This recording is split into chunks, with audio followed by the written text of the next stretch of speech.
Good morning, everyone. It's another beautiful Sunday. 各位朋友，早上好！欢迎来到第22期的三人制，我是Jian。I'm Nathanael. We are on the 23rd episode of The Power of Three. So today is going to be a very 第23期了哈。对，23期了。It's 23rd. OK. 好，今天呢，哇，我们的这个嘉宾呢，非常的特别，非常非常的专业。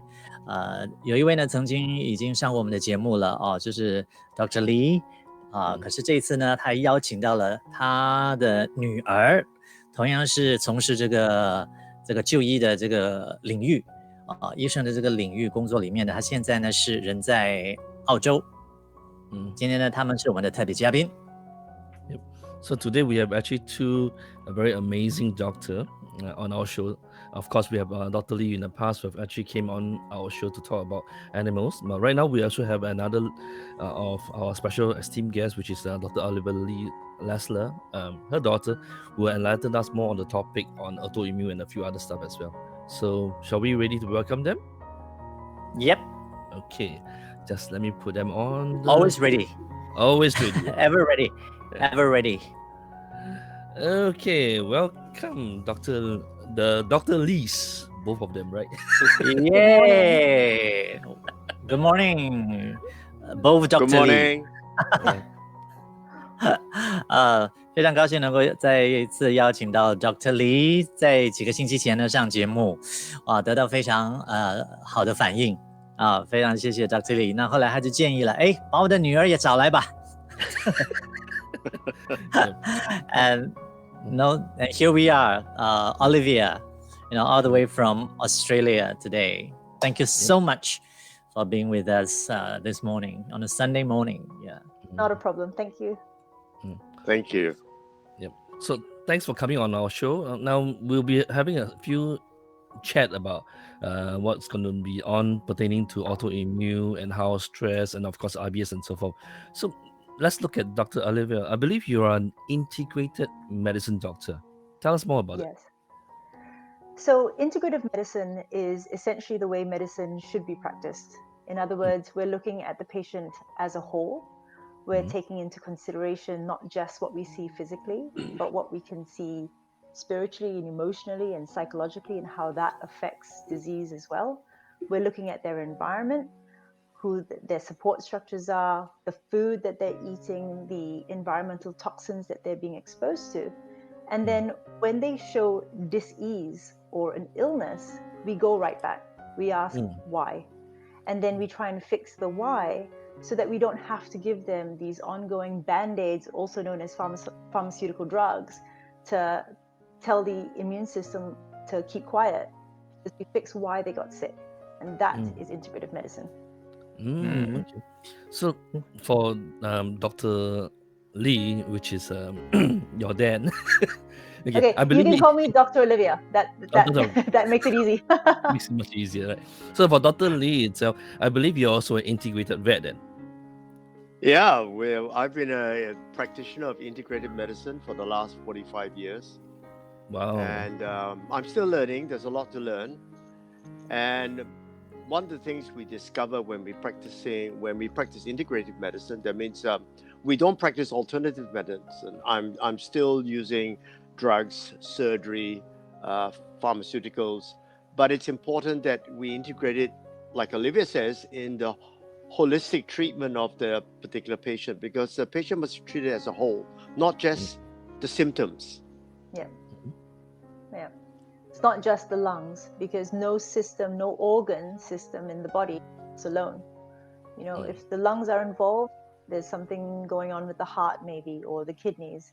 We used to think that mental health was just in the brain, But now we know definitively that mental health has got a lot to do with your gut microbiome. So no system works on its own. Yep. And that's why in terms of what we are trained in, we also believe that the mind and body are always interconnected. So when your mind is in the stressful state, your physical body will also go through that physical reaction. Absolutely.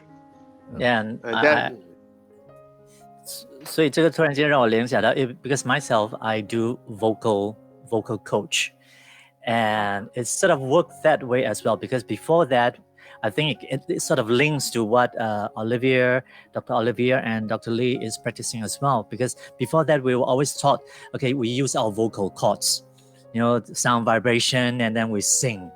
But at the end of the day, when I practiced myself after doing performance for 30 over years, I felt, no, it's not just your vocal cords. It's a lot of other areas of your body which is like supporting this function. That helps me to understand what Dr. Olivia and Dr. Lee is talking about today, because I'm totally no clue about medicine and your profession. So I guess today we have a lot of time to understand more on that part. Yeah. At the same time, that both of you can share with us your own personal experience as well, and of course into your own area where how you can integrate this into our society today. 100%. Yep. So let's look at we are talking about autoimmune. How does autoimmune actually dysfunction works? How does it comes about? So autoimmunity. Fine. Age before beauty, Dad. You go. autoimmune disease is quite common these days amongst animals, and it shouldn't be. We never used to see so much of it in the last. When I graduated, I didn't see a lot of autoimmune problems. Primarily, the world was different, and we now live in a much more stressful world. And our fur kids are inherent part of that stress. They are also involved in that stress, and they also live in that stress. So we see a lot of autoimmune disease. And once we stand back and we look at it objectively, we realize that actually all disease involve the immune system. And autoimmune is primarily a more serious form of immune problem, where the body actually does not recognize itself. It starts attacking itself. And the trigger in my fur kids are always stress. And if you just treat the autoimmune disease without looking at why it's got autoimmune disease, the patient never recovers. And a lot of them eventually die from the actual treatment itself. Yeah. So autoimmune, sorry, 我就说一下就中文的哈。这个 autoimmune disease 呢，是自身免疫，就是我们其实应该是说我们的身体都有它自己的一个免疫的这个能力了哈。那可是当这个连自我免疫的这个都被破坏了。而且刚才 Dr. Lee 应该是说，因为我们活在现在的这个社会中呢，有很多各个这种情况影响了我们自身的这个免疫系统，然后就延伸到其他的这些疾病。Okay, and next to Dr. Olivia. So, I have a lot of respect for the immune system, which is essentially the primary purpose of the immune system is to protect us, and it's a very ancient system, a very primal system. So if your immune system has been switched on, that's because your immune system perceives threat, and so you have to figure out what threat is it perceiving, because when you have an autoimmune issue where your immune system is a little bit dysregulated or so out of control, it's easy to think that your body is attacking you. But like I said, I have respect for the immune system. I think that your immune system flares up, thinks that there is that big of a threat, and unfortunately, innocent bystanders, which is your normal cells, get hurt in the process because it's trying to win the battle. And unfortunately, in that process, you can lose the war. But right now, your immune system is primal and it needs you to survive right now. And so the immune system gets turned on, goes crazy because it perceives a threat. So if we're gonna try and fix autoimmune, we need to go back. Why has your immune system gone crazy? Why has it been turned on in the first place? And like my father said, a lot of it can be found in factors in modern society, which we evolutionarily weren't meant to deal with. Constant chronic stress. I mean, I don't know if I can go into it now, or if you wanted to translate, or yeah. Sure. Okay, so there are three brains that everybody knows of. Okay, in other words, you've got your executive center, which is the most recent evolutionary part of the brain. That's the one that allows us to do mathematics and be creative. Then we have our limbic center, which is the emotional part, which helps us understand the stress signals that we get from our reptilian brain, the most primal part, and that's the one that's responsible for fight or flight.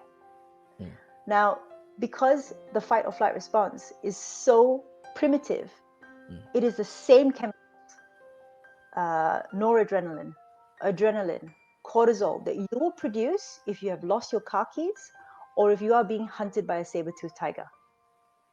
Okay. So, right?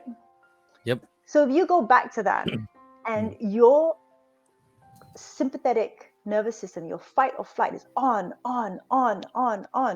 your primitive brain thinks that you are in a very dangerous situation.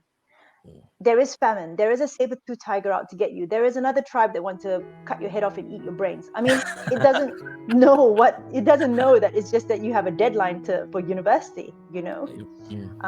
Anyway. Such a good, 我觉得他的 Dr. Olivia 的形容很好。Yeah. Anyway, in the ancient, when you look at, let's say, the Native American tribes, they do send their children out to hunt.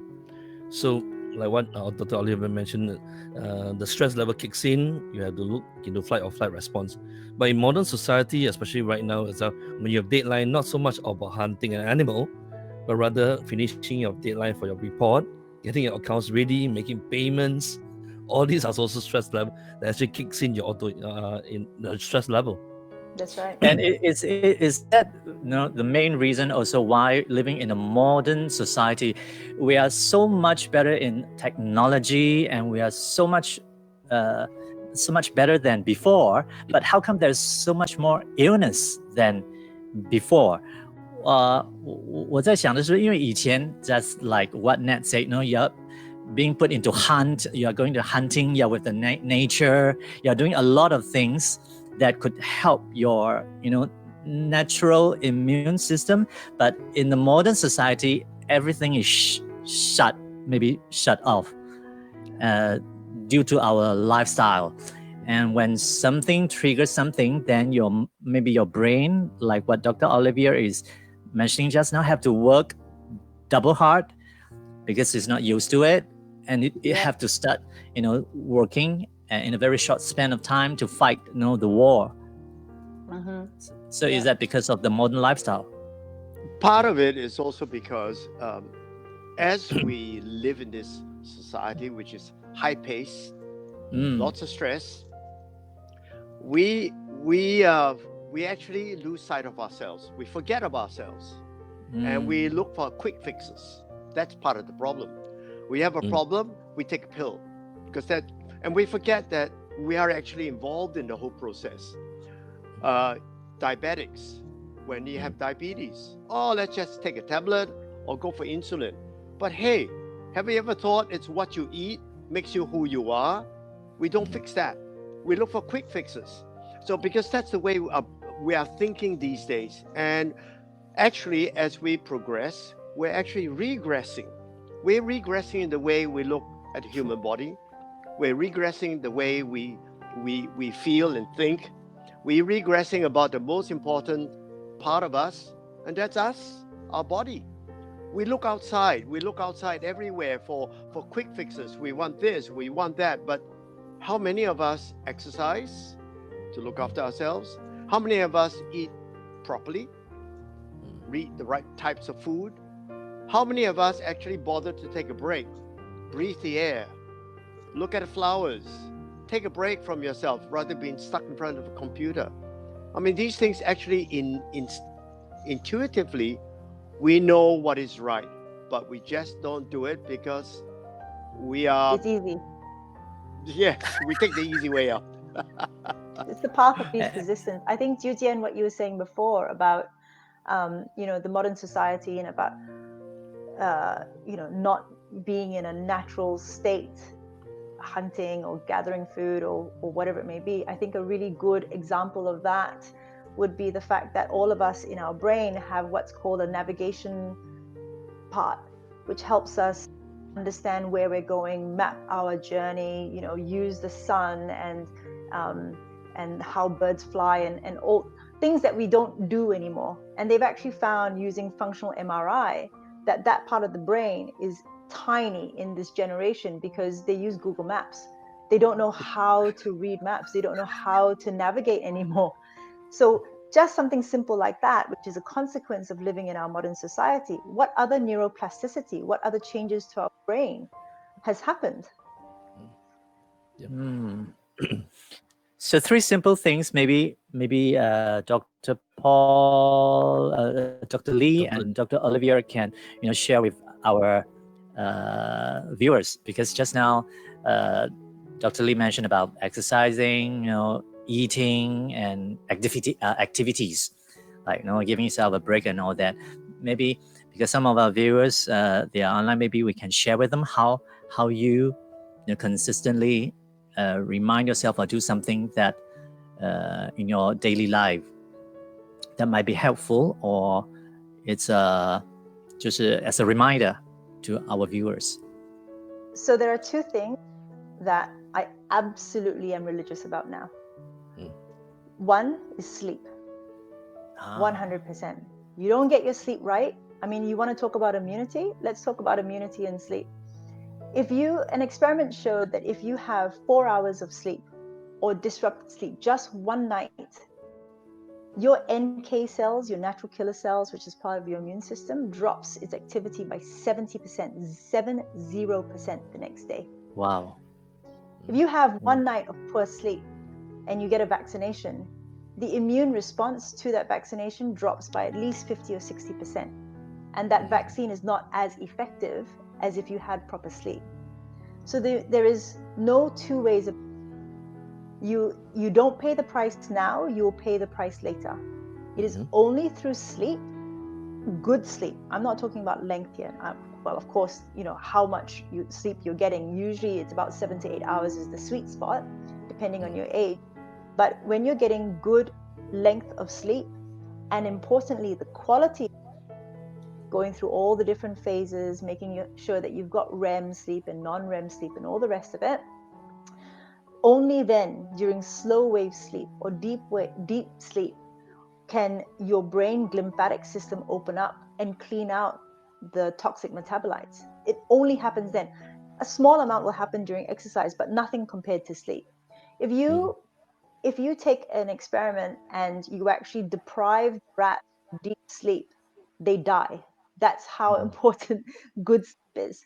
So that's the first thing. And that includes all the sleep hygiene stuff around good sleep, making sure that you're not exposed to blue light at night, making sure you're not eating too late, that kind of stuff. And the second thing I do every morning now is I have an app on my phone, which is a meditation app.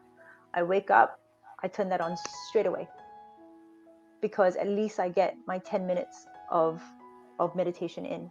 Because yes, I'm like everybody else, I'm very busy, and I sometimes don't prioritize that which should be prioritized. But if you know what needs to be done, and then you take steps to make it easy for yourself, then you're gonna get it done, Okay, so now all my viewers, that I've shared with you, I'm doing my meditation first thing in the morning. I have Dr. Olivia. Oh, do you say that as well? Yes, I do that. I told them, because I do 1 hour, but we know that it's difficult and it's very challenging for people that doesn't do meditation. I told them you can start with even 1 minute, 2 minutes, 5 minutes. That's right. Just because it's build a practice. up. It's a practice. Yeah, meditation practice. Correct. You have to practice. Yes. The mind works like muscles. The more that you do, the better it becomes as well. See? So even when you talk about meditation, like what Dr. Olivia mentioned, there's actually a book called 8-Minute Meditation by Victor David. So you can actually do it even in short snippets like that. Unlike Jian, he does mindfulness meditation, can go for hours. Well, talking about my side, fur kids, our patients, our animals, require exactly the same. The reason why we have so much more problems now is because we do not give them enough space.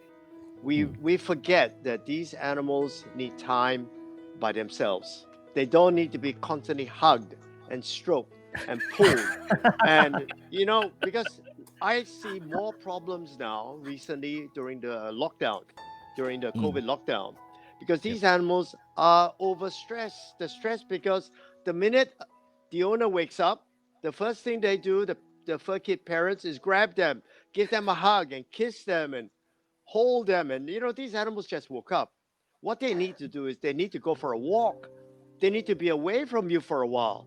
But because you grab it, because you feel so lonely yourself, you need a companion. And these poor fur kids are your constant 24/7 hug bears. And that really stresses them out.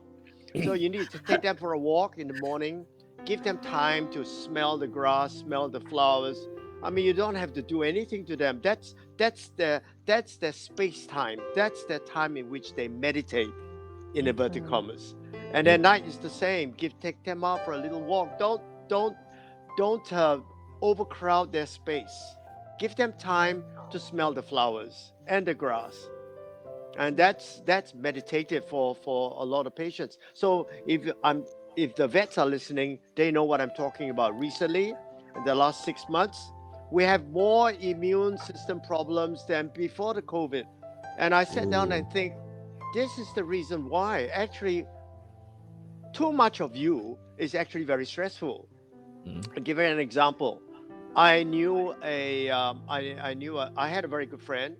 Her husband works on a oil rig, and every month he comes back from Indonesia, spends time in Singapore with the wife, maybe a week, a few days, then he's off again to the oil rig for about 2 or 3 weeks or even a month. And while they were doing this, their marriage was fine.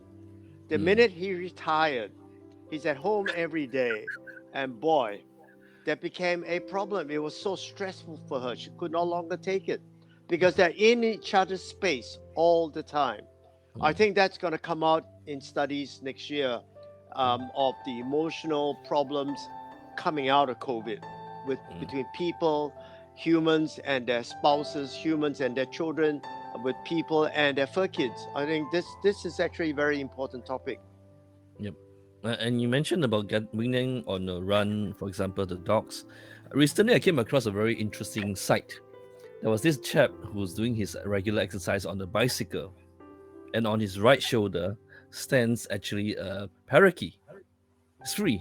So he was riding the bicycle together with it. And it's actually quite fine to have your pets go around with it. The other side that I saw was also quite interesting, was this chap carrying a backpack with a cat behind him. So they do go out for a walk as well. But it's not everyone who practice what Dr. Lee mentioned. Maybe after what Dr. Lee says, maybe in future, Singapore government will practice to promote space between human beings. And dogs. Social distancing with your pets. They need the space. 所以其实今天我觉得 Dr. Lee 跟 Dr. Olivia 就是也真的是提到两个重点，就是 Dr. Lee 他提到了你要给你的宠物空间，不要以为我们的爱的方式啊，就是一直去抱它啦，就是跟它有这个亲密的一个关系啦，你认为这个是爱跟关注，可是对宠物来说未必如此，可能宠物它就是需要它空间，它们就是来自大自然，它们就是要有很多的这个跟大自然的这个时间。那至于就是 Dr. Olivia 呢 ，this is the first time that I heard from a doctor that tells me really detail about how much sleep you get and quality, then how much you affect your immune system. I mean with figure percentage. Yeah, 那是今天我才第一天就知道的。But I know about quality sleep， 就是质量睡眠，你要有质量的一个睡眠。I As think what that Dr. people are more likely to do things if they know the why. True. Because you can say, oh, sleep well and eat well. What does that mean? But if you know the science behind it, then you're absolutely going to start prioritizing it. Because with meditation, for example, there was a study that came out in 2017 which actually showed the biomarkers of immunity in meditation. There were 3 things that happened. 1, you decrease inflammation by way of, they found that there was decreased levels of CRP, C-reactive protein, and NF-kappa B, right? So the 2 biomarkers of inflammation would go down with meditation. You had increased cellular immunity. So specifically, these there were HIV patients, and their CD4 plus T cell count went up, and telomerase activity changed as well. And that means simply that the biological markers of aging slowed down. So telomeres are these caps on the end of your DNA, which basically can protect your DNA from the ravages of aging. But all these parameters, these scientifically proven, quantifiable parameters, are shown to be improved with meditation. If you know that, why wouldn't you at least give it a try? Yep. And research has also shown that meditation actually helps to improve your sleep a lot. Yes. Because your mind are more calmer, more in control, you're able to go into that deep state as well. And therefore your sleep also improve along the way. That's why I always said human is very complex. You know something is right and then you don't do it, but you know something is wrong, but you keep on doing it. But you see, that's the whole point though. But that's very important, because I take very seriously patient autonomy, which means that you are your own person in charge of your own health and in charge of your own destiny. The most important thing that I do and my father does is we give you the information to the best of our knowledge. What you then do with that information, especially if we have made sure we pass it on in an appropriate manner, what you do with that information then is your business, because you're an adult making decisions for yourself with money you have earned for yourself. In other words, say to you, don't drink alcohol because X, Y, da, da, da, da, and you drink alcohol. That's no skin off my nose. That's not my life, that's yours. And you have every right to exercise your autonomy as a whole person. And the most important thing is that you have the information to make better choices for yourself. I have a problem. My problem is, as a veterinarian, I have 2 patients. I have the owner and I have the fur kid. And then unfortunately, you can give all this information. You can't give this information to the fur kid, because the fur kid doesn't react or doesn't understand what you're saying.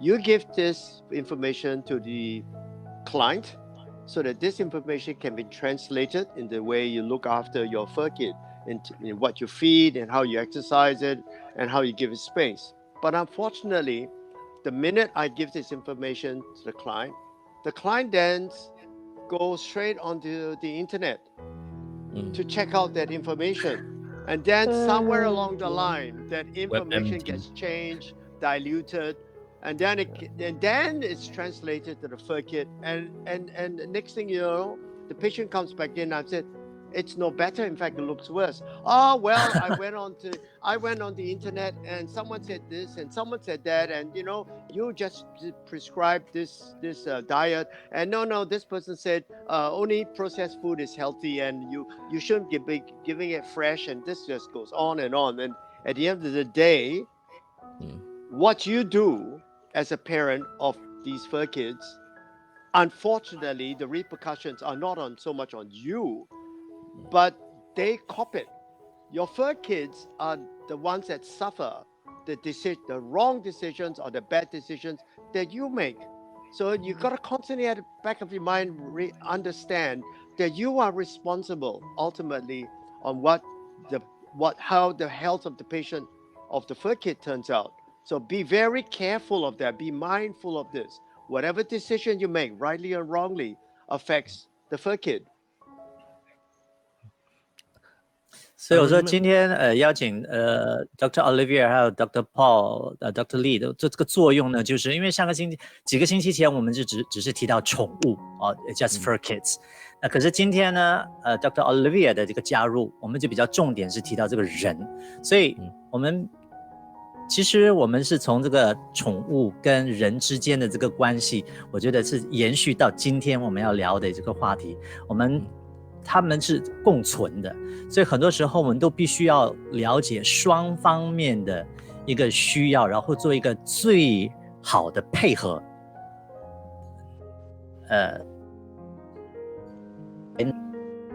The most from each other, right? 这边我有一位观众，他提到这个问题，可能两位医生也是可以聊一聊，就是some of them they might not have the luxury of getting good night's sleep, and Juliana Teo mentioned will napping make up for it? So the thing about napping is actually a cultural thing.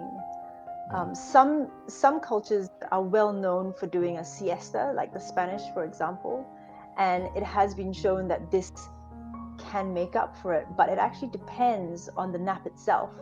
So we know that a full sleep cycle is about 90 minutes to get from phase 1, phase 2, 3, 4 sleep up into REM. So if you're going to nap to try and make up for poor sleep, first your nap has to at least be 90 minutes to try and get in one full cycle. And that's really difficult because the whole point of us having our deep sleep at night is that that's when we produce melatonin. And melatonin isn't just about signaling all your organs to start shutting down for rejuvenation overnight. It does a lot of other things, like it's anti-cancer, it's anti-angiogenesis, anti-tumor, blah, blah, blah, blah, blah. So when you deprive yourself of the sleep that you're meant to be getting evolutionarily, then even though you're making up for it, it's never quite the same. Then you have to go back to why are you only sleeping 5 hours at night?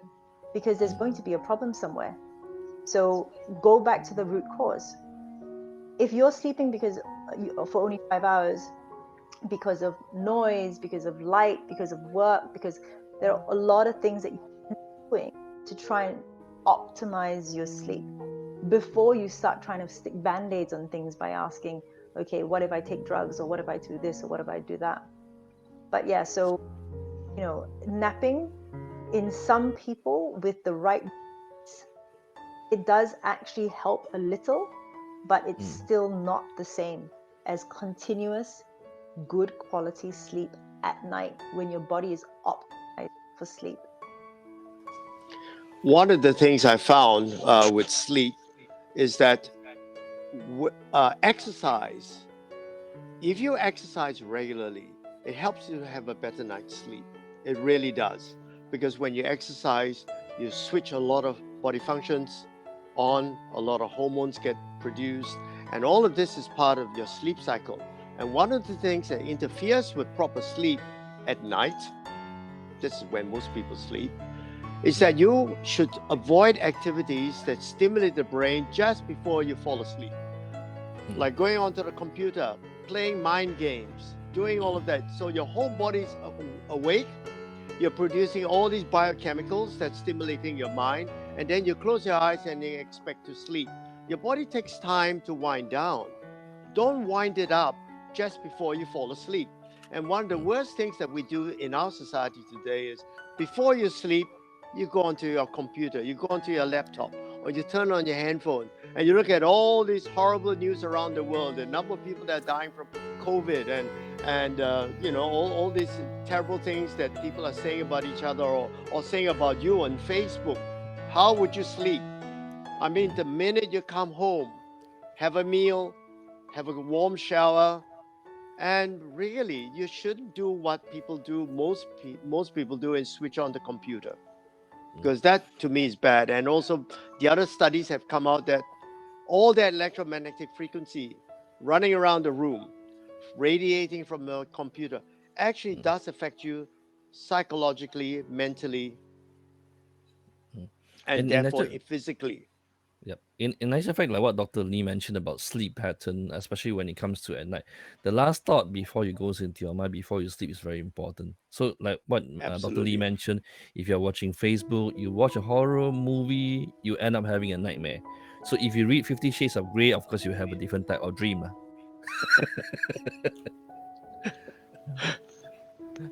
So, it's important to make sure that whatever goes into your mind before you sleep. One of the key things that what I do is within an hour before you sleep, just relax, play some soft music, take some light tea, relax, and just after an hour, just go and sleep. It will help you to calm your mind before you go in. That helps a lot. So I have one question for Dr. Lee though. Now, just now mentioned about napping.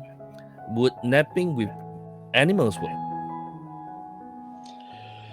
Well, I think napping with animals, well, the thing is, a lot of you sleep with the animals. They're on the same bed. I mean, I know the husband that sleep on the couch and the dog is in the bed with the wife. I think that's in between the napping. space. Or in between each other. I mean, when animals help to calm you down. They have an incredible effect upon the limbic part of the brain. That's why studies have shown that people who own pets actually live longer.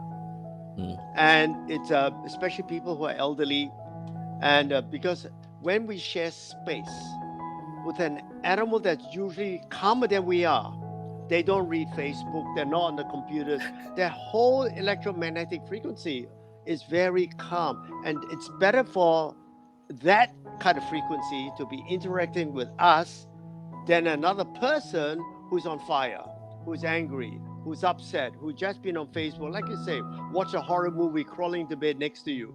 And then you're sharing. So I absolutely believe that napping with calm creatures like our fur kids help us to sleep better. It gives us that sense of security, holding on to them, or even they could be lying at the side of your bed. It gives us that sense of love. I mean, they're emanating love all the time, not so much our family members even. But with an animal, with a fur kid, love is always there. It's always surrounding them. So when you come into that sphere, come into that space of love, it puts you into that sense of peace as well. Okay, here's another question by Ari. Is that, may I know, is sleep deeply with pills or drinks, does this consider good quality sleep? Okay, so I'm definitely going to weigh in here, right? So the thing about sleeping pills or alcohol is that they make you tired, but it's an equivalent of a chemical baseball bat, which puts you to sleep. It is not. Being unconscious is not sleep. When you have a sleeping pill on board, you don't actually go into slow wave sleep. You don't actually go into delta sleep. And I'm surprised with how many people or how many doctors aren't telling their patients about this. But there was a study that came out in BMJ, the British Journal, which actually found that in patients who are taking sleeping pills, their rates of all-cause mortality, their rates of death compared to non-users is something like 4.56 times, and that's adjusted for comorbidities and demographic and lifestyle and all that. And even if you just took 0.4 to, I think it was 0.4 to 18 doses in a year, your risk of death is still 3.6 times more than someone who doesn't take sleeping pills. It is the worst thing to be doing for sleep, especially when there are so many other options that don't put you at a higher risk of death. Now, alcohol is the exact same thing. It's a somnolytic. It makes you feel less anxious, and then that lack of anxiety or a decrease in anxiety then puts you in a state where you feel like you're sleeping, but you still don't get that quality of sleep, and that's what we're after, which is why you get hangovers when you wake up, because your brain was out, but it was on fire overnight. So I cannot tell you how strongly I feel against sleeping pills, because unfortunately what it does as a band-aid is that it makes you feel that you've slept, and so you're not then going to work on why you're not sleeping properly. In actual fact, when you talk about alcohol, a lot of people like to drink alcohol because they think that they can drown their sorrow. But unfortunately, alcohol can swim. Well, the other thing you need to remember too, as you age, your sleeping pattern changes. So people are very anxious about that sometimes. You sometimes as you get a lot of people as they get older, they require less sleep because they make up for it during the day by having longer naps. So that's not really a problem. So don't get anxious about that. And we see that in animals as well. The older animals, the geriatrics, a lot of them are awake at night. Of course, that's not good because it keeps you awake. But during the day, they're sleeping. So their whole biorhythm is changed. So I recommend things like melatonin to try and correct it. And there are a lot of supplements on the market. And don't give it a big meal at night just before it goes to bed, because that actually wakes them up. A large meal at night, which a lot of people do for their pets, is get them a meal before bedtime. No, that keeps them awake. It does not help them sleep. Yep, 100%. I mean, animals don't physiologically in the wild go out and start hunting for food in the middle of the night and then eat just before midnight. It's craziness. They are more likely to live by an evolutionary pattern, and that is the metabolism is awake when the sun is up, and the metabolism, like all of us, slows down when the sun goes to bed. So right. We need to be as physiologic with our pets and ourselves as possible. So now it seems like we are going into the eating part. Just now we already mentioned about exercising and then activities like doing meditations, and we know all Singaporeans like to eat, and here there's and we have different kinds of good food in Singapore. It's difficult to fight the 那个诱惑啊。那这边有朋友说了what about food? Should we avoid something, or choose the correct kind of group of food intake to help all this immune system, not only sleep? Okay. So food is that's a podcast or a radio show all in itself. No, we don't have enough time here to talk about specifically for sleep, assuming that when we're talking about the immune system and how important sleep is for the immune system, then how do we eat for sleep? If you know the biochemistry here, essentially we all know about melatonin, right? When the sun goes down and we don't have blue lights hitting our eyes, our pineal gland starts to produce melatonin. Okay. What is the precursor to melatonin? It's serotonin. Serotonin is what is the base chemical that makes serotonin and then melatonin?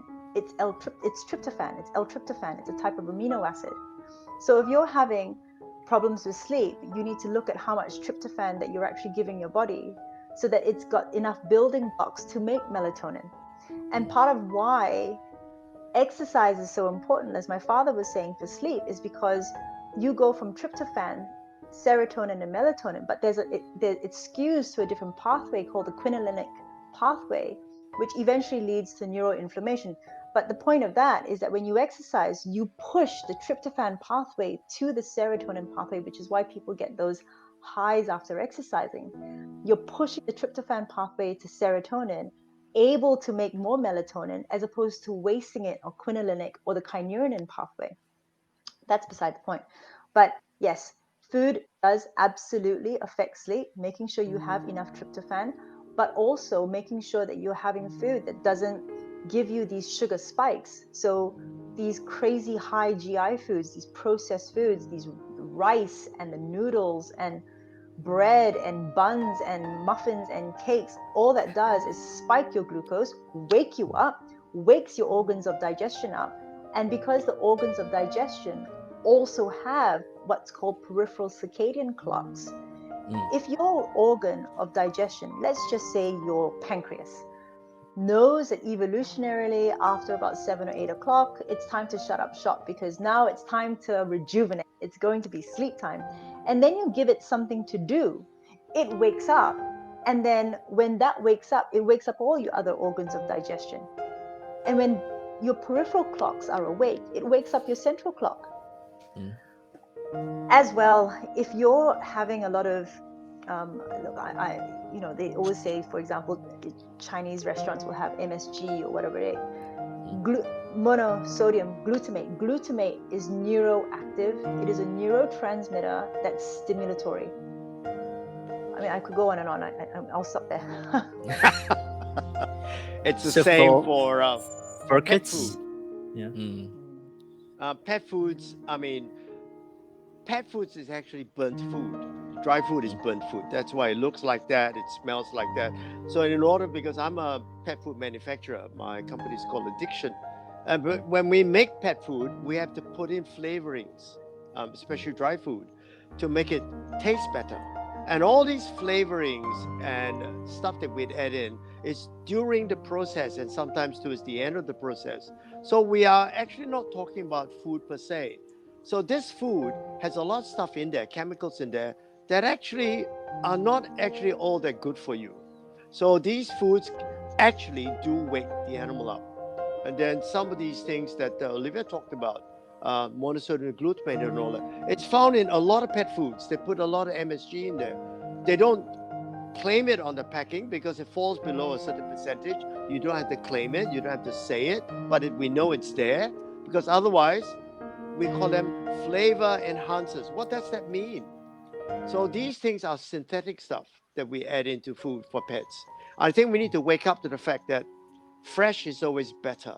And you don't need so many meals a day for animals, like Olivia says, the animals have a certain circadian rhythm. So when it comes to a certain time of the day, they should stop eating. But because we eat 3 meals a day, well, in this country we eat 4 because that includes supper at night. You think that dogs and cats need that. So you give them 2, 3 meals, 4 meals a day. They don't need that. Animals, most adult animals, well, let's talk about dogs and cats. They only need 1 meal a day. And sometimes they have 1 meal every 2 days because that's in the wild. They don't eat constantly, all the time, constantly. But because we do it, we think they need it. Every time we go to the fridge, a dog comes there and look at you because he knows there's something tasty there and you think it's hungry. So you feed it again. So this just goes on. We have to stop this because what we're doing to ourselves and to our fellow kids, we are actually killing them with love. We may not know we're doing it. Well, after today, I hope you do. You shouldn't be doing this. This is actually another form of, to me, animal abuse. It's a form of abuse because the animal doesn't know any better. You as an adult, as a human, should know better. So what you do to yourself, actually, I don't really care. But what you do to your pets, because they are on the receiving end, they don't make any decisions on their own. You make decisions for them. You got to be very careful what you do for them, because at the end of the day, what you do affects them, sometimes in a really ugly way. That's true. Awareness leads to choice. So by being aware and through this program and what Dr. Lee has mentioned, it gives us more insight, and therefore you look into not giving them as much food as they need actually. 今天我觉得我们聊的是有关好的习惯吧，就是要养成好的习惯。其实刚刚开始的时候，我们就把这个autoimmune 啦，就是这些免疫啦，就是当我们看到这些免疫系统受破坏啊等等的课题的时候，我们就觉得哇，好像很复杂。其实我觉得大家如果刚才有仔细听的话 ，if you listen carefully from the beginning till now, it's a lot got to do with just building good habits. If you think of that way, it might be easier. There's one thing I'd like to mention. In animals, there's a condition which we are seeing more and more of. It underlies the problems with the immune system amongst pets today, and that's an inherited problem. We're seeing more and more of it, especially with specialized pets, those highly bred pets. And there's a name for this condition. It's called endocrine immune dysfunction. It's a dysfunctional immune system and hormonal system. And this is inherited problem. And in fact, you can check on that. It's called endocrine immune dysfunction. You can read about it on the internet. What we see are the signs of this endocrine immune dysfunction. IBD is one of them. Autoimmune disease another, because the triggers, of course, are in the environment. Having inherited this problem, a weakness in the immune system in specifically dogs, doesn't make them develop the problem. There got to be triggers. The triggers we've just mentioned: diet, lack of sleep, constant interfering, stress would trigger it. And these animals are more prone to this because they have this problem. They have a weakened immune system, which is highly sensitive to all these triggers we just mentioned in our talk earlier on. Be careful of this. And we are seeing more and more of this. More dogs have IBD. I've never seen so many IBD in my life, because all the triggers are there. This COVID shutdown are triggering all this IBD in dogs. And we're seeing more and more of autoimmune disease in dogs. I hardly ever see that before. And because of all of this, the immune system, and we see a lot more cancers, because cancers are actually an immune system problem. It doesn't just develop. And we see a lot of vets call it pancreatitis. But pancreatitis doesn't occur in isolation. Pancreatitis is part of the digestive system. When you have IBD or food intolerance or even food allergies, you have pancreatitis. And then when you feed them abnormal amounts, when you feed them with abnormal intervals, you actually wake up the pancreas. And when a dog has pancreatitis, which you see a lot of these days, one of the things you do is stop feeding it so much. Yeah. Make sure you feed it with the right type of foods. And you need to understand all disease in pets and in humans are immune mediated, a lot of them. And if they're not, they involve the immune system. So take care. Please take care.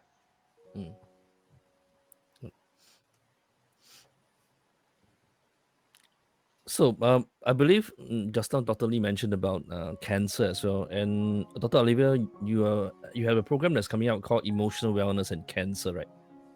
So I believe you use Yes. integrated medicine for cancer related stuff, right? I do. So specifically with that emotional wellness in cancer patients, that's a talk that I'm giving at one of the largest alternative cancer conventions in Japan, and that's in Tokyo in November. Because I can't fly over there, I had to record my talk. But it's essentially mind and body. And it's not this woo concept that if you think yourself well, you will get well. It's looking at scientific basis for how we change our biochemistry to give us the tools that we need to fight cancer, or to fight any disease for that matter. Because what you think and how you feel affects your body, affects your immune system. We were talking before about meditation and about the fact that it is proven biochemically that you do decrease markers of inflammation. I mean, you can harness that for all sorts of illnesses, right? I'm not saying that that is the only answer, but I am saying that if this is a tool in the huge toolbox that we have to fight illness, to fight disease, to fight cancer, then why wouldn't you use it? Everybody goes straight for the pill, goes straight for the knife, goes straight for chemotherapy. And a lot of the times it's warranted. But what I'm saying is that it has to be part of an overall overarching plan. And because you cannot do chemotherapy, you cannot cut yourself open and cut out your cancer, you cannot administer the chemotherapy, you cannot prescribe your drugs. So many things that you can take control of. How you eat, how you think, the people you surround yourself with, how much you meditate, the good water that you're drinking or not drinking, the chemicals that you're exposed to, whether or not you're looking after your liver. I mean, these are all things that are in your hands. Absolutely. So in my practice, we see a lot more cancer patients than other practices, but unfortunately I see them towards the end, I'm always the last person they come to. So we see at least 2 or 3 cancer patients a day, maybe more some days. In the past, I used to see maybe 5 or 6 a month.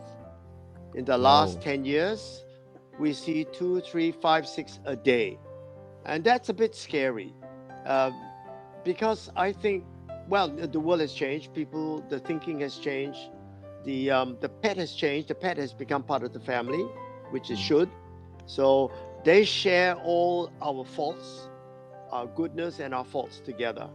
And unfortunately, our lifestyle, which is not a very healthy lifestyle for the most part, is rubbing on to our pets.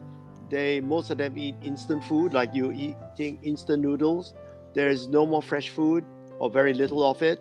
They don't eat what they eat in the wild. And our pets are constantly subjected to barrages of antibiotics. For every single illness you can think of, they're giving antibiotics. Why? I think that just become a culture now. And that really destroys the immune system, because a lot of the immune system in a pet, like Olivia was saying earlier on, resides in the gut. You give them a dose of antibiotic, you wipe out all the good bacteria as well. And if this pet never gets out to smell the soil or lick another dog's butt or smell it, and it just stays in an apartment, where is it going to get back all the immune system, all the good bacteria? And you don't get it back by just eating yogurt or these probiotics, because in the gastrointestinal tract of an animal, there are hundreds or maybe even thousands of different types of bacteria working synergistically and all that. Yogurt, probiotics that you buy on the shelf, that's only about 3 or 4 types of bacteria. And that's from milk.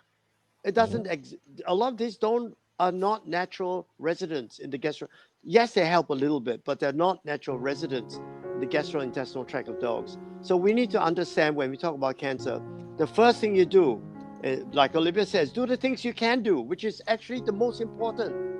Look at what you're feeding it. Everything starts with what you put into that mouth. We forget that. Like if you buy an expensive car, what do you put into it? You put in Supreme. But our body is like a car. What do you put into it? Man, some of the stuff that you put in, you wouldn't put inside a car. You don't put substandard petrol, but we put all sorts of stuff in there.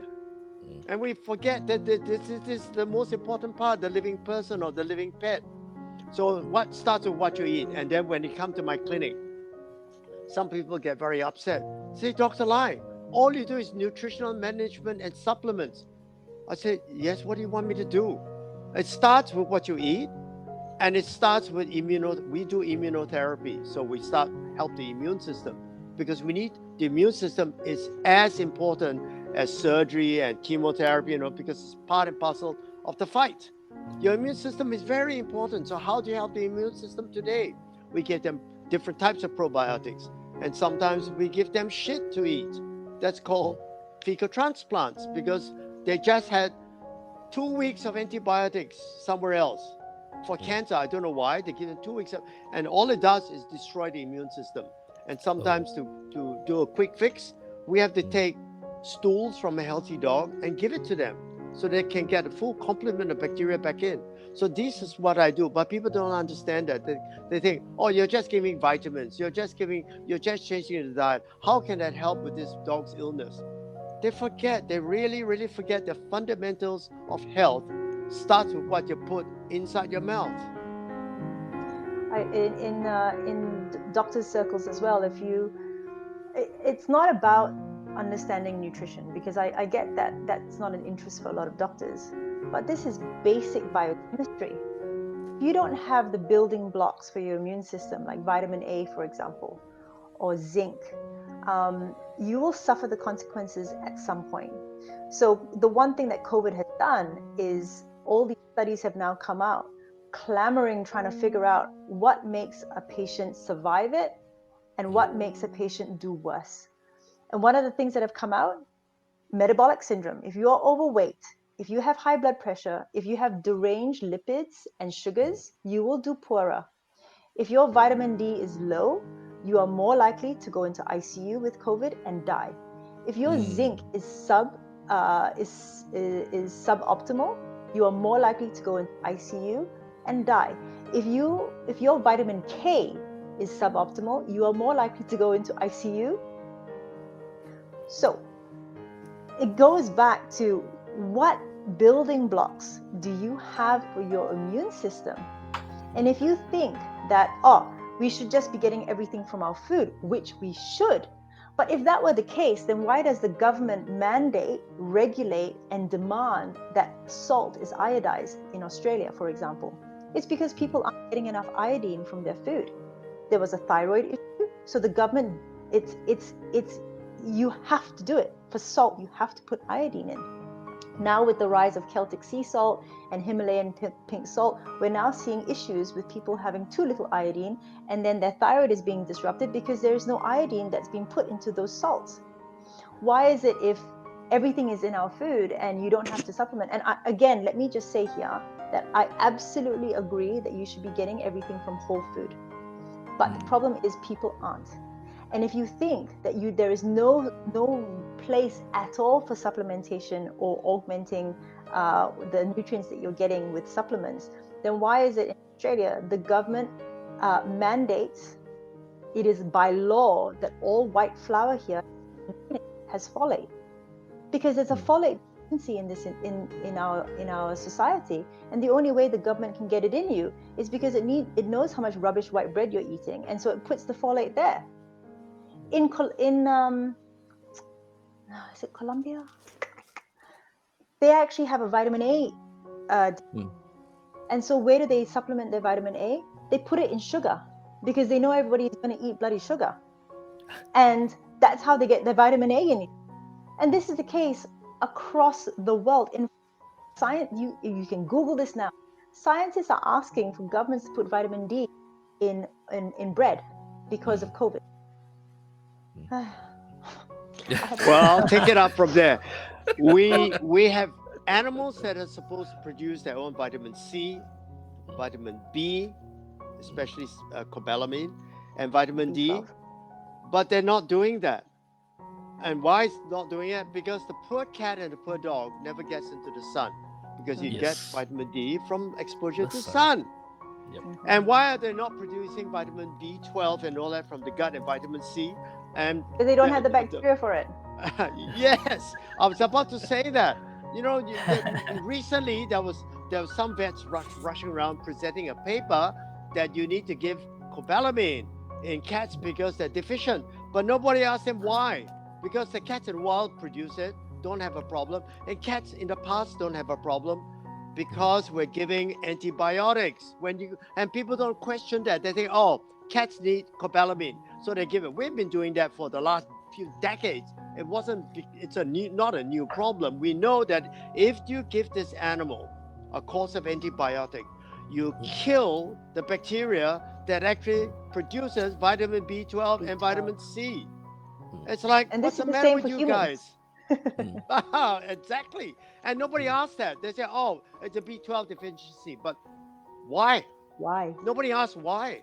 And this is where it's very important to practice functional medicine, integrated medicine, because we always ask why. Why?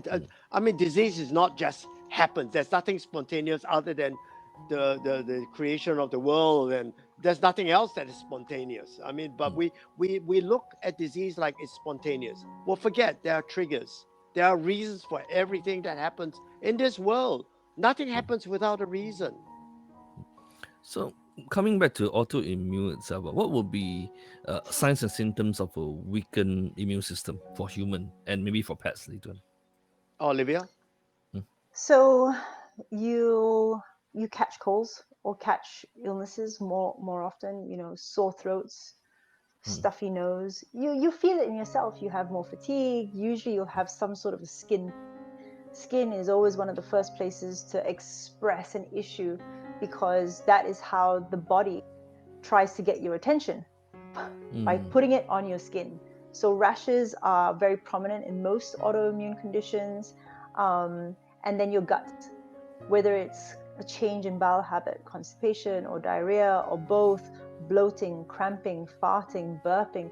A lot of people think that producing gases and farting or burping is normal. It's not. I changed my diet maybe about 6 or 7 years ago because I was unwell. I was eating the normal diet that everybody else was.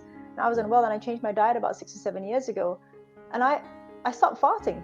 And I realized now, looking back after having done research, it's because gas is produced by bacteria.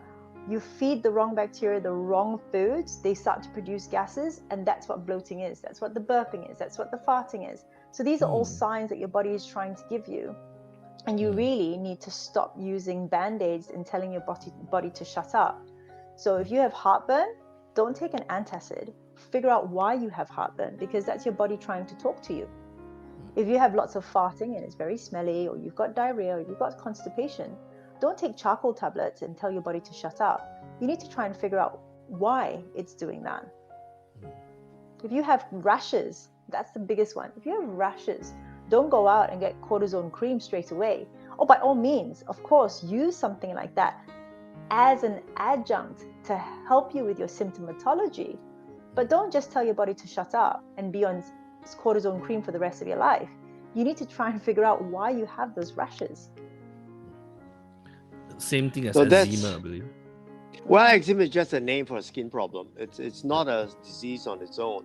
So the thing is, this is the way I practice in my my clinic, and we look at all of this. And sometimes you find a lot of people are perplexed when I don't go and do things that other practitioners are doing, because yes, by all means, like Olivia says, go and do a cream if you have a rash. Take a little bit of steroids in the beginning, but you need to ask, why are you developing this? So the signs of the immune system problem in a pet would be exactly what she says. Skin problem, unresolved skin problem, on and off all the time. You have a gastrointestinal problem, vomiting every 1 week, 2 weeks, or diarrhea all the time, or diarrhea with mucus and sometimes with blood. And the other problem we see is when we do blood tests, we see the platelets are very reduced. The animals have clotting problems, or they're very anemic all the time with no other reasons. So the immune system is causing the red blood cells to break down. These animals are actually, as we said earlier, constantly inflamed. It's not so much the immune system causing the problem, is what you are giving that is actually, those are the triggers that's correct, triggering the immune system to respond to these triggers. You need to find a way to switch off these triggers, not switch off the immune system. That's what we do in modern medicine a lot of times. We think, well, we have an immune system problem, so we switch it off. We tell it to shut up. We give it steroids. But that's not the treatment for the problem. You haven't addressed the problem. You have addressed the symptoms. And how many years can you put a poor pet on cyclosporin or steroids? You tell me. And then you say, well, that's not the treatment. That's a Band-Aid. You are just taking care of what you see. But what about what's going on inside? Our body is dynamic. It constantly evolves. It's changing with the environment, changing with age and all that. And the other thing is part of this endocrine. Endocrine means hormone, immune dysfunction. It's your hormonal system. When an animal is sterilized, you have immensely affected its immune system because you have taken away one of the essential hormones. I mean, I don't think the creation is stupid. Animals are born with a whole set of different types of hormones for a very good reason. Taking one of it should, in your mind, as a healer, ring some bells. I'll give you a very good reason. An example. I had a patient come in recently. It's a dog that has been fine its whole life. It's a young dog. It's about 2 years old. And all of a sudden, the skin broke out in a terrible rash. So I had to look at the dog. I noticed that the vagina is very swollen. So I asked the owner, is this coming on heat? She says, yes, it will be coming on heat. And straight away, my clue is there. Estrogen is very pro-inflammatory. When animals come on heat, they produce a lot of inflammation. And if they have a problem with the immune system, means the immune system is already very sensitive. You trigger a whole cascade of events and it develops exhibited a skin problem because estrogen is pro-inflammatory. So understanding that you need to modulate, that means you need to change the diet to reduce the amount of inflammatory foods that you're putting into the body, because food itself, a lot of foods can actually increase inflammation or keep it or make it worse. Because when we eat, we produce a chemical in our body called cytokines. And these cytokines are different types of cytokines are involved in inflammation. I mean, a lot of us know that. You have a joint ache. You know that if there's certain types of wine you can't drink. You drink red wine, your joint gets very painful. Or you have a skin problem.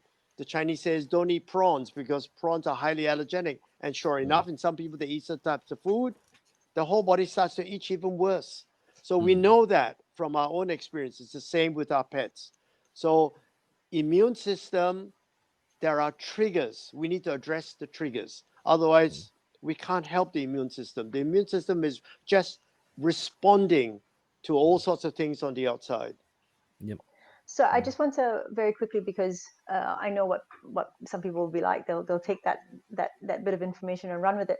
So with regards to estrogen, it very much does depend on dose, because the dose makes the poison, but also the ratio of estrogen to progesterone, because estrogen can actually be anti-inflammatory too. But when your liver is very good and it's not breaking down the metabolites of estrogen very well and it recycles it instead, then that's a problem. And as well, estrogen actually can bind onto the histamine receptors in the uterus during your period and exacerbate mood disorders like PMS or PMDD.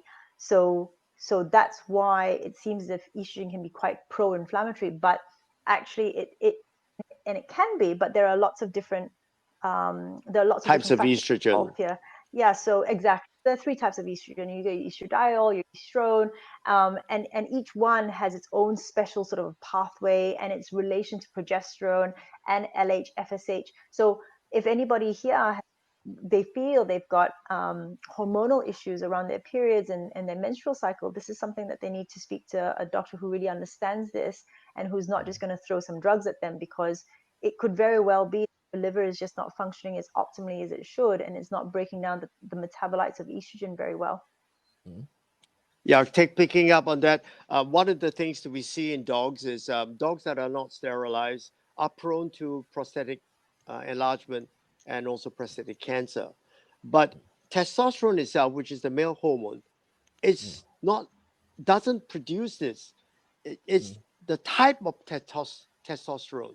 For example, testosterone comes in different types of forms. There's a testosterone called dihydroxytestosterone. All these are metabolites of the initial testosterone. And these metabolites, like Olivia says, is highly dependent on other factors. The liver is one of them. Changing from good testosterone to a bad testosterone. It's the bad testosterone that causes prostate problem. This is also same with humans. Not everyone needs to be castrated to prevent prostatic problems. I mean, I'm 71. I have no prostatic problems. All this can be modulated by looking after your nutrition, because the nutrition affects the way you metabolize your hormones in your body and the way your liver functions. So we need to look at it, the whole context in a whole, not just its own, and just blame every disease on hormones. Like a dog has prostatic enlargement, so because you didn't castrate it, that's why it has this. Now that's ridiculous, because in the wild animals, a lot of research papers have written about wild animals, and a lot of problems that we see in today's society. We don't see a lot of prostatic problems in wild animals, but we see a lot of it in our pets. Sometimes in a very early age, they get mammary cancers, they get prostatic problems. This is true for humans as well. We forget you are what you eat. We affect the way we metabolize our hormones, the way we metabolize our food, the way we bring in pro-inflammatory or anti-inflammatory substances by stuff we put into our mouth. Yep. That's exactly what Shireen Pang said. You are what you eat for human and animal, causing our body immune. because our time is sort of running out. There's a question here. Should we have a last two question? One or two question? Sure. The most recent one is there any association between insulin resistance and hyperthyroidism in humans? Yes, we usually see insulin resistance as well. It depends. It's a chicken and the egg situation. Sometimes thyroidal diseases will actually lead to insulin resistance, and other times insulin resistance will lead to thyroidal issues. So it depends on the kind of hyperthyroidism you have. If it's an autoimmune thyroid disease, then it's a completely different thing to just the thyroid working over time. So if you have hyperthyroidism in the form of Graves' disease, which is an autoimmune condition, then more than likely autoimmune conditions usually don't come as a single set. You'll actually find that you might have issues, maybe celiac disease or rheumatoid as well.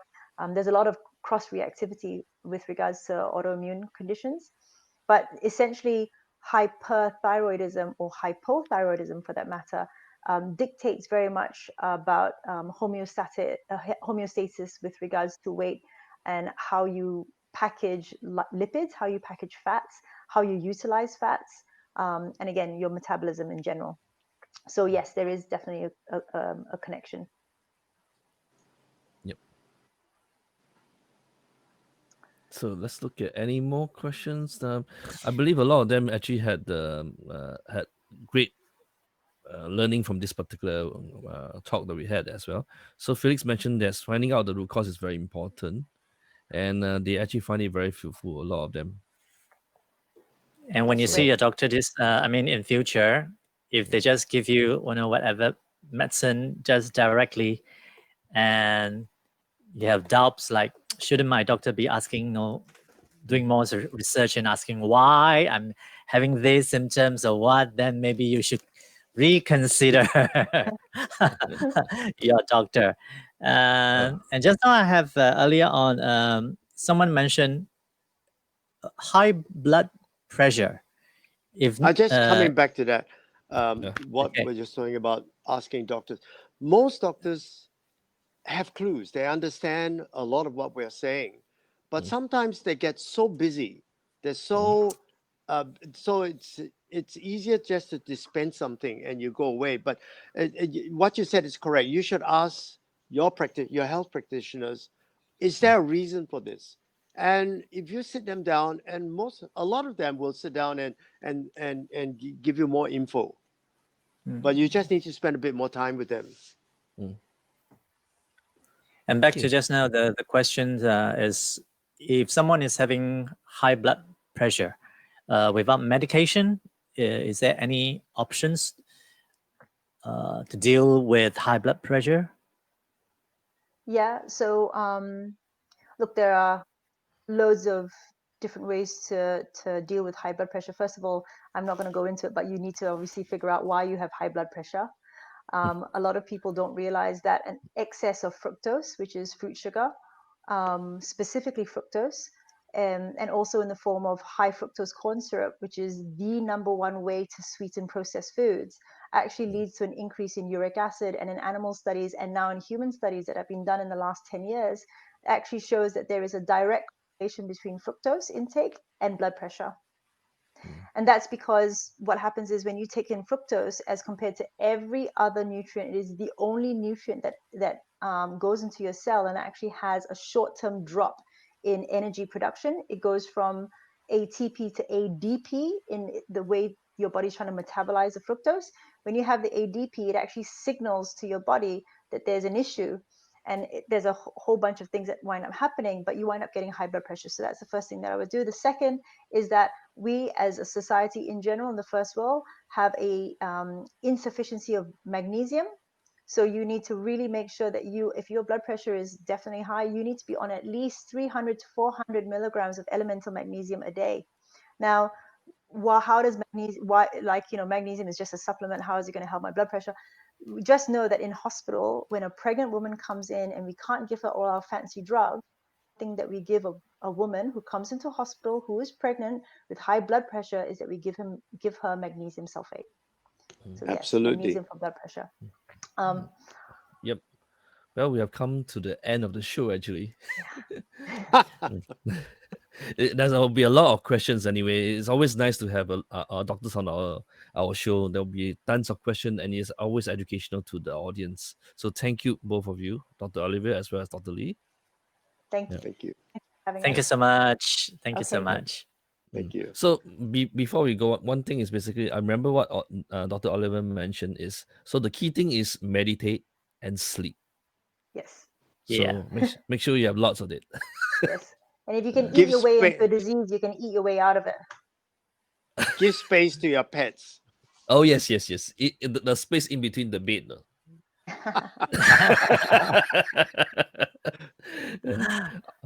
All right.